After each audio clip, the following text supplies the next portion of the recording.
जय हिंद प्यारे बच्चों। आज हम एनसीईआरटी की नई पुस्तक सामाजिक विज्ञान जिसका पाठ है भारतीय सभ्यता का प्रारंभ, इसके हम आज प्रश्न उत्तर हल करेंगे। ठीक है बच्चों, चलिए प्रश्न देखते हैं। बच्चों पहला प्रश्न देखो, इस अध्याय में अध्ययन की गई सभ्यता के अनेक नाम क्यों हैं, इनके महत्व पर चर्चा कीजिए।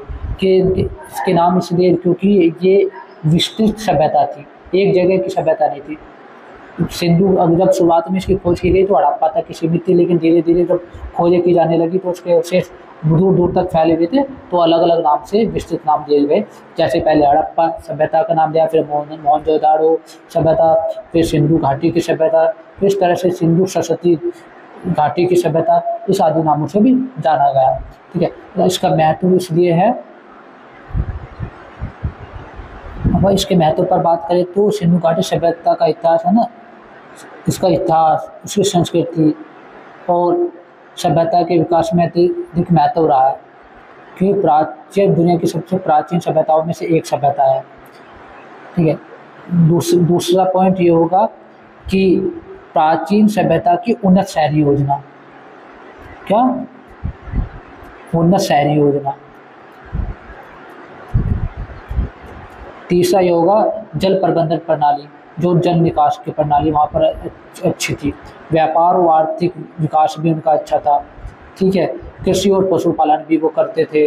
ठीक है, हस्तकला और शिल्पकला, छोटे छोटे जैसे मन के या मोहरे वो बनाते थे, तो हस्तकला और शिल्पकला में भी वो निपुण थे। ठीक है, शांति और युद्ध रहित समाज था, वो युद्ध में विश्वास नहीं करते थे। ठीक है, शांति के साथ रहना पसंद करते थे। इस तरह से महत्व होगा इसका। सिंधु सरस्वती सभ्यता की उपलब्धियों का सार देते हुए संक्षिप्त रिपोर्ट तैयार करनी है 150 से 200 शब्दों में। तो हम इसे बता सकते हैं कि जिस सिंधु घाटी सभ्यता के नाम से भी जाना जाता है, मानव इतिहास में सबसे उन्नत और महत्वपूर्ण सभ्यताओं में से एक थी। ठीक है, और इस सभ्यता में कई क्षेत्रों में महत्वपूर्ण उपलब्धि हासिल की। इस सभ्यता ने, किसने? सिंधु सरस्वती सभ्यता ने, जो आज भी इतिहासकारों और पुरातत्वविदों के लिए प्रेरणा का अध्ययन बनी हुई है। तो उसकी कौन कौन सी महत्वपूर्ण वो थी? पहले शहरी योजना, जो आप उन्नत शहरी योजना लिख सकते हैं। ठीक है, क्योंकि सिंधु सरस्वती सभ्यता की जो शहरी योजना थी अद्वितीय थी। नगरों में सड़कों का जाल जो था वो नियम के एक तरह से चारों तरफ खुलते थे। जो भी सड़कें थी चारों तरफ खुली हुई थी, चौड़ी थी, समकोण पर काटती थी। ठीक है, पक्की ईंटों से बनी हुई थी, जो घर बने हुए थे वो पक्की ईंटों से बने हुए थे। व्यापक जल निकास प्रणाली थी। और जैसे प्रमुख नगरों जैसे मोहनजोदाड़ो, हड़प्पा, धोलावीरा और राखीगढ़ी की वास्तुकला और नगर योजना का स्तर उच्च या अत्यधिक उन्नत था। ठीक है, इसमें जल प्रबंधन और स्नानागार, जल प्रबंधन के लिए जलाशय बनाए गए थे, बड़े बड़े स्नानागार थे, हर घर में एक स्नानागार होता था। ठीक है, इस तरह से हम लिख सकते हैं। वाणिज्य और व्यापार करने में निपुण थे, पशुपालन और मछली पालन करते थे, कृषि करते थे। तो इन सब चीज़ों को हम इसमें लिख सकते हैं। ठीक है बेटे, आगे देखो। कल्पना कीजिए कि आपको हड़प्पा से कालीबंगा तक यात्रा करनी है। आपके पास विभिन्न विकल्प क्या हैं? क्या आपके प्रत्येक विकल्प में लगने वाले समय का अनुमान लगा सकते हैं? ये कल्पना करने थे कि हड़प्पा से कालीबंगा मतलब राजस्थान तक। ठीक है, तो आपके पास विभिन्न विकल्प क्या हैं? आप जो भी हो उस समय मान लो कि तो आप किस तरह से घुड़सवारी से कर सकते थे, या फिर बैल से गाड़ी से, या पैदल, या जैसे भी करते हैं, कितना समय लगेगा अनुमान लगाना है। ठीक है, क्योंकि आज के समय में तो हम एरोप्लेन से चले जाते हैं, गाड़ी से चले जाते हैं, जल्दी पहुंच जाते हैं। पहले ऐसा नहीं था। पहले समय में कितना समय लगता था और आज के समय में आप ये बता दो कितना समय लगेगा। तो आपको बताना है कल्पना से कि अगर जहाँ पर पहले पहुँचने में हमें एक स्थान से दूसरे स्थान पर पहले जाने में 2 घंटे लगते थे, तो हम आज मोटरसाइकिल गाड़ी की मदद से हम वहाँ पर आधा घंटे में पहुँच सकते हैं। ठीक है, इस तरह से आप इसका उत्तर दे सकते हैं। तीसरा देखो, कल्पना कीजिए कि हड़प्पा के किसी पुरुष या महिला को हम आज के भारत के सामान्य रसोई घर में ले जाते तो उन्हें सबसे बड़े 4 या 5 आश्चर्य क्या लगते? हड़प्पा के किसी पुरुष को आज के महल को देखकर अचंभित हो जाते थे, क्योंकि आज हम इतना विकास कर चुके हैं कि वे सोच भी नहीं सकते थे कि उन्नत चीज़ें हैं। पहले वो लकड़ी से रसोई मतलब चूल्हा जलाते होंगे, लेकिन यहाँ पर तो गैस का इस्तेमाल होता है। ठीक है, चूल्हे लगभग ख़त्म हो गए हैं। गाँव में तो आजकल मिलते हैं, लेकिन शहरों में चूल्हे तो बिल्कुल ख़त्म हो गए हैं। ठीक है, अब गैस चूल्हे से बनाता है। रोटी को बेलने तवे का अलग तरह का प्रयोग किया जाने लगा। बेलन से रोटी बनाने जाने लगी है। अब कुकर में सब्जी बनाई जाने लगी है। पहले से खुले हुए उसी बर्तन में बनती थी, तो बर्तन रखने के लिए सामानों को रखने के लिए अलग तरह के बर्तन, क्रॉकरी, इस तरह का प्रयोग किया जाने लगा है। पहले ऐसा नहीं होता था, बस मिट्टी के बर्तन होते थे, उनमें ही चीज़ों को संरक्षित किया जाता था। तो इन सब चीज़ों को देखकर वो चौंक जाते, अचंभित हो जाते। तो आपको ये सब कुछ लिखना है। ठीक है बच्चों। प्रश्न नंबर 5, इस अध्याय के सभी चित्रों पर दृष्टि डालते हुए उन आभूषणों, हावों भावों, वस्तुओं की सूची बनाइए जो अभी भी किसी शताब्दी में परिचित या प्रतीत होती है। तो बच्चों इसका उत्तर ये हो सकता है, मोहनजोदड़ो के समय की कुछ सामग्री और उनके उपयोग की तुलना 21वीं शताब्दी की आधुनिक वस्तुओं से की जा सकती है, क्योंकि कई प्राचीन आविष्कार और प्रक्रियाएं आज भी कुछ रूपों में उपयोग में हैं। कुछ ऐसी सामग्री और आधुनिक समय की समकक्ष वस्तुएं हम आज 21वीं शताब्दी में भी देख सकते हैं। जैसे पहला, ईंटें। तो मोहनजोदड़ो की सामग्री जो है उसमें अब जो मकान बनाए जाते थे पक्की ईंटों के बनाए जाते थे, तो 21वीं शताब्दी में भी जो मकान बनाए जाते हैं वो भी ईंटों के बनाए जाते हैं। ठीक है। दूसरा है जल निकास प्रणाली। जल निकास प्रणाली, ठीक है। तो जो मोहनजोदड़ो में जो जल निकास प्रणाली थी वह उन्नत किस्म की थी।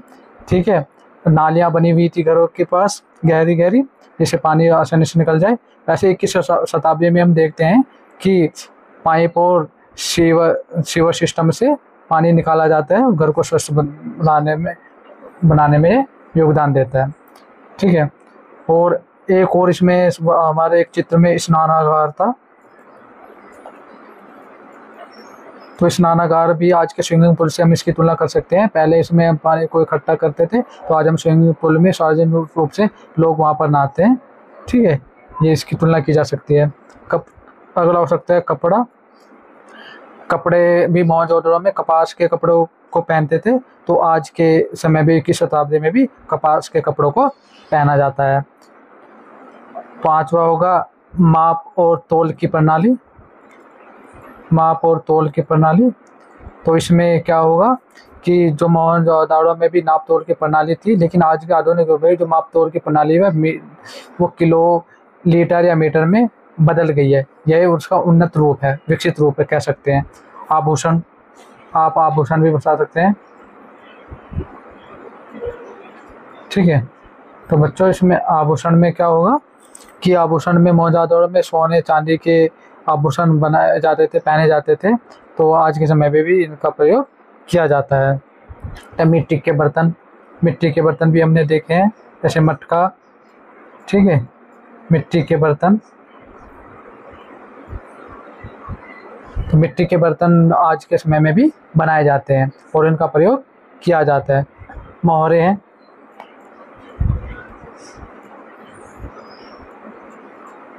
मोहरे देखते हैं कि जो मोहनजोदड़ो में पत्थर की मोहरें मिली है, जिनका उपयोग व्यापार के लिए किया जाता था। तो 21वीं शताब्दी में लेन देन में भी इस तरह के ट्रेडमार्क या डिजिटल हस्ताक्षर का उपयोग किया जाता है। कुएं, मोहनजोदड़ो में हमने देखे हैं कि 700 से अधिक कुएं मिले हैं।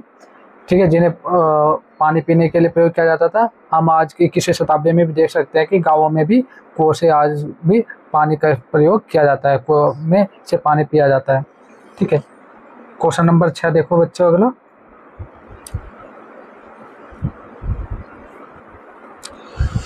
धोलावीरा के जलाशयों की प्रणाली क्या सोच प्रतिबिंबित करती है? तो इसमें धोलावीरा, आपको पता है कि धोलावीरा आज के समय में गुजरात के कच्छ जिले के आसपास का क्षेत्र। तो धोलावीरा के जलाशयों की प्रणाली इस प्राचीन नगर के निवासियों की अद्वितीय जल संरक्षण प्रणाली थी, जो संसाधन का उपयोग और शहरी योजना के विकास में महत्वपूर्ण भूमिका निभाई है। किस तरह से? धौलावीरा जो सिंधु घाटी सभ्यता का एक प्रमुख स्थल है, विशेष रूप से अपने जल प्रबंध के लिए जाना जाता है। तो जो धौलावीरा है वो किस लिए जाना जाता है? अपने जल प्रबंधन, ठीक है, जलाशय प्रणाली के लिए जाना जाता है। यहाँ की जलाशय प्रणाली अद्वितीय किस्म की थी। जैसे पहला आप लिख सकते हैं जल संरक्षण की उन्नत सोच। इसमें आप लिख सकते हैं पहले में जल संरक्षण। तो जल संरक्षण की क्या थी? उन्नत सोच। धौलावीरा जैसे शुष्क क्षेत्र में जल की कमी एक बड़ी चुनौती थी, लेकिन यहाँ के लोगों ने जल संरक्षण की अद्वितीय तकनीक का विकास किया और बारिश के पानी को बचाने के लिए उपयोग किया।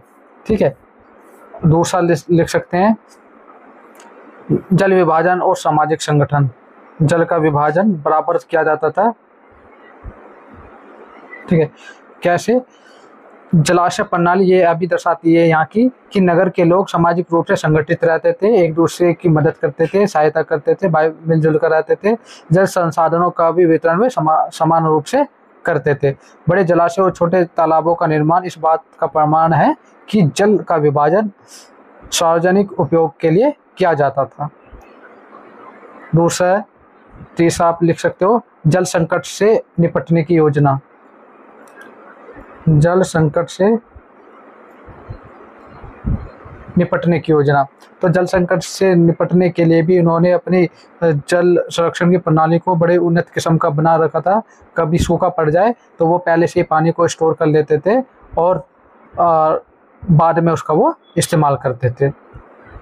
ठीक है, तो हम इस तरह से हम कह सकते हैं कि धौलावीरा के जलाशयों की प्रणाली एक ऐसी सोच को प्रतिबिंबित करती है जो स्मार्ट जल प्रबंधन, प्राकृतिक संसाधनों का संरक्षण और दीर्घकालिक योजना पर आधारित है। ठीक है, यह प्रणाली इस बात का भी प्रमाण है कि सिंधु सभ्यता के लोग जल के महत्व को समझते थे और भविष्य की आवश्यकताओं को ध्यान में रखते हुए समाज का विकास करते थे। ठीक है बच्चों, अगला क्वेश्चन देखो 7वां। मोहनजोदाड़ो में ईंटों से निर्मित 700 कुओं की गणना की गई है। ऐसे लगता है कि उनका नियमित रूप से रखरखाव किया जाता रहा है और अनेक शताब्दियों तक उनका उपयोग किया जाता रहा है। निहितार्थों पर चर्चा कीजिए।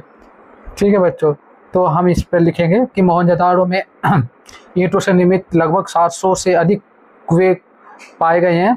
सिंधु घाटी सभ्यता की यह उन्नत जल प्रबंधन प्रणाली और समाज की जल की आवश्यकताओं को पूरा करने के लिए एक कारगर, एक कुशल योजना थी। ठीक है, तो इसमें हम बोलेंगे जल आपूर्ति का स्थायी स्रोत।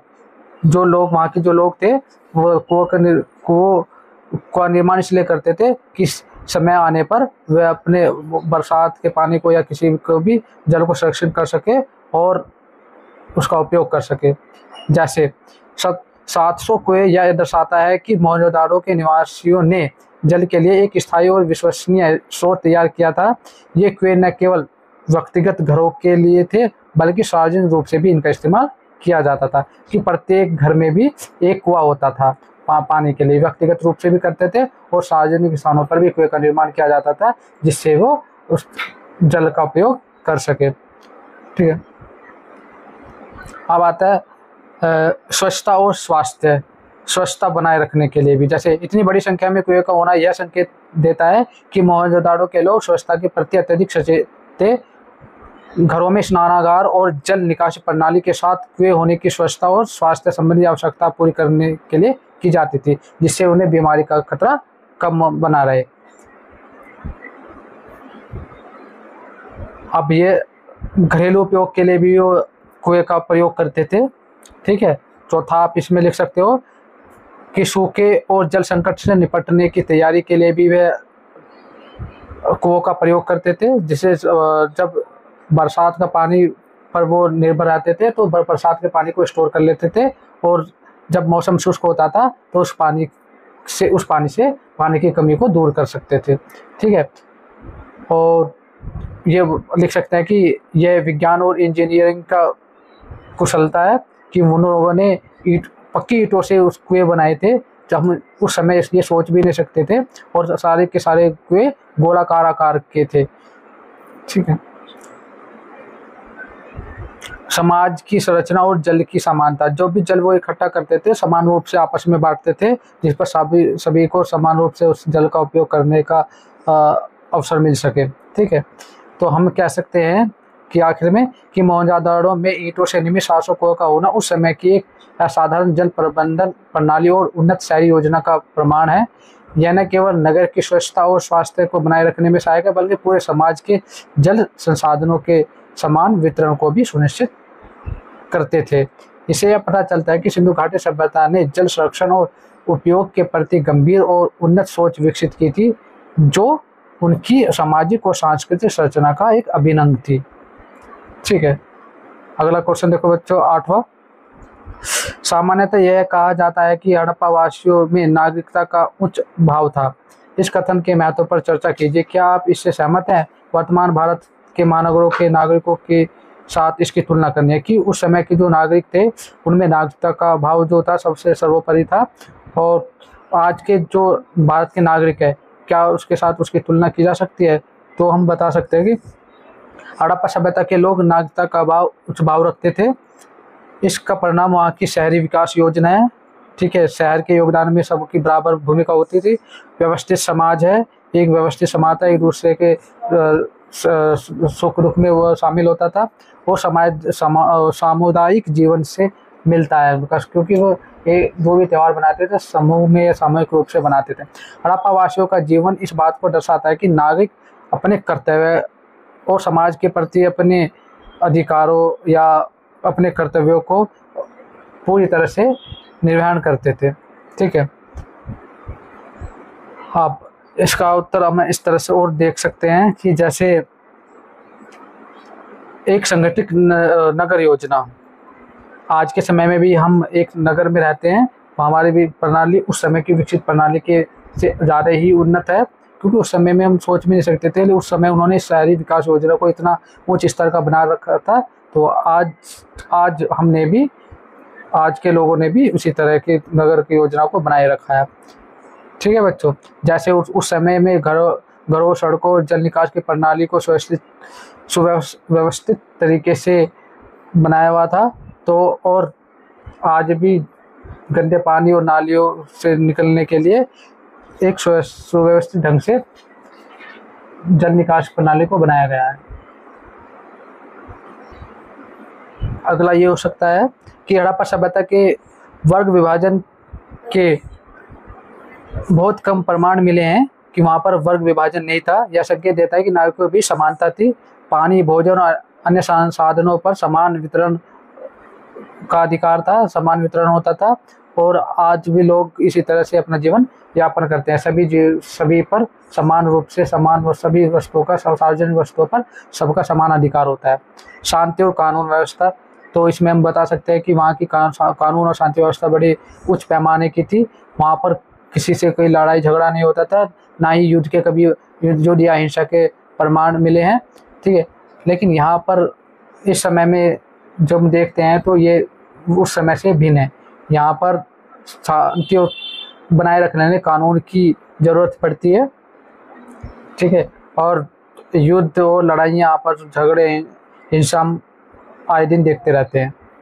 सामुदायिक सहयोग, लोग एक दूसरे का एक दूसरे का सहयोग करते थे, एक दूसरे से सुख दुख में भागीदार होते थे। आज के समय में भी अधिकतर लोग एक दूसरे के सुख दुख में भागीदार होते हैं। ठीक है, कुछ ही स्वार्थी लोग होते हैं जो अपने स्वार्थ सिद्ध करने के लिए दूसरों को नुकसान पहुंचाते हैं।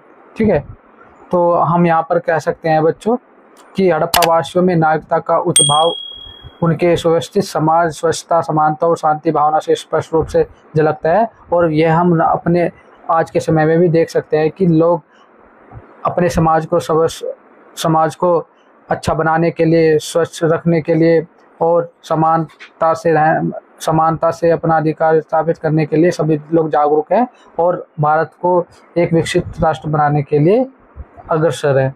ठीक है बच्चों, तो आगे यदि आपको ये वीडियो पसंद आई है तो आप अपने साथियों के साथ इस वीडियो को शेयर कीजिए और चैनल को सब्सक्राइब कीजिए। अगर आपको अगले किसी भी टॉपिक पर वीडियो बनवानी है या जानकारी चाहिए तो आप कमेंट बॉक्स में कमेंट कीजिए। जय हिंद बच्चों।